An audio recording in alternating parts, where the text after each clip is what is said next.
ভারতের অপারেশন সিঁদুর এর প্রতিশোধ হিসেবে পাকিস্তান শনিবার মধ্যরাত থেকে অপারেশন বুনিয়ান উন মারসুদ শুরু করেছে।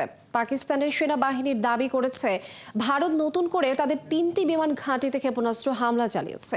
চলমান উত্তেজনার মধ্যে পরমাণু অস্ত্র নিয়ন্ত্রক কমিটির সভা ডেকেছেন পাকিস্তানের প্রধানমন্ত্রী শাহবাজ শরীফ। এদিকে দুই পক্ষকেই উত্তেজনা কমাতে একই সাথে কাজ করার আহ্বান জানিয়েছেন মার্কিন পররাষ্ট্রমন্ত্রী। সৃষ্টি ঘটকের প্রতিবেদন। কালার এক্সপার্ট, জর্জ স্যাপ এবং মাইল্ড অন হ্যান্ডস টেকনোলজি সমৃদ্ধ অরিক্স ক্রিস্টাল ওয়াশ আপনার লন্ড্রি এক্সপার্ট। প্রতিদিনই তীব্র হচ্ছে ভারত ও পাকিস্তান দুই দেশের চলমান উত্তেজনা। সবশেষ শনিবার সকালে ভারতের ভাটিন্ডা বিমান ঘাঁটিতে হামলা চালিয়ে সেটি গুড়িয়ে দেয় পাকিস্তান। ভারতের অপারেশন সিঁদুরের জবাবে অপারেশন বুনিয়ান উন মারসুসের আওতায় এই হামলা চালায় ইসলামাবাদ। এর আগে ভোরের দিকেই ভারতের গুরুত্বপূর্ণ 11টি সামরিক স্থাপনায় পাল্টা হামলা চালানোর কথা জানায় পাকিস্তান। ভারত নিয়ন্ত্রিত কাশ্মীরের শ্রীনগরে শনিবার ভোরে অন্তত 5 দফা বিস্ফোরণের শব্দ শোনা গেছে। তারপর থেকে বিদ্যুৎ বিচ্ছিন্ন অবস্থায় রয়েছে শহরটি। এছাড়া ভারতের পাঞ্জাবের আদমপুর বিমান ঘাঁটিতে মোতায়েন করা আকাশ প্রতিরক্ষা ব্যবস্থা S-400 সিস্টেমও ক্ষেপণাস্ত্র চালিয়ে ধ্বংস করেছে পাক বিমান বাহিনী।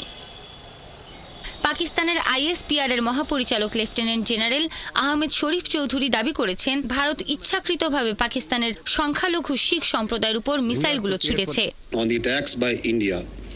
ভারত পাকিস্তানের নতুন করে যেসব মিসাইল হামলা চালিয়েছে সেগুলোর বেশিরভাগই আমাদের বিমান বাহিনী ধ্বংস করেছে, কিন্তু এসবের কোনোটিতেই পাকিস্তান বিমান বাহিনীর কোনো ক্ষয়ক্ষতি হয়নি।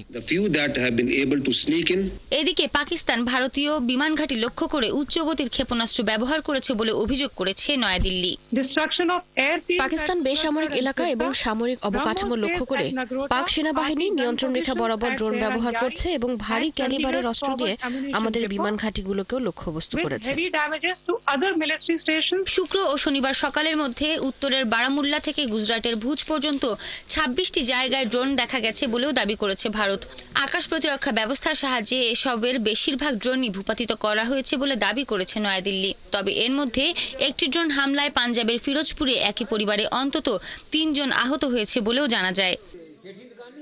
এর আগে শুক্রবার রাতেও কাশ্মীরের ভারত পাকিস্তান নিয়ন্ত্রণ রেখা LOC-তে ব্যাপক গোলাগুলি করেছে দুই দেশের সেনারা। এ সময় ভারতের এক সেনা ও জম্মু কাশ্মীর প্রশাসনের অতিরিক্ত জেলা উন্নয়ন কমিশনার নিহত হন। চলমান উত্তেজনার নিরাপত্তাজনিত কারণে উত্তর ও পশ্চিম ভারতের 32টি বিমানবন্দর থেকে বিমান চলাচল বন্ধ করে দেওয়া হয়েছে। এদিকে পাকিস্তানের সেনাপ্রধান আসিম মুনির ও ভারতের পররাষ্ট্রমন্ত্রী S জয়শঙ্করের সঙ্গে কথা বলেছেন মার্কিন পররাষ্ট্রমন্ত্রী মার্কো রুবিও।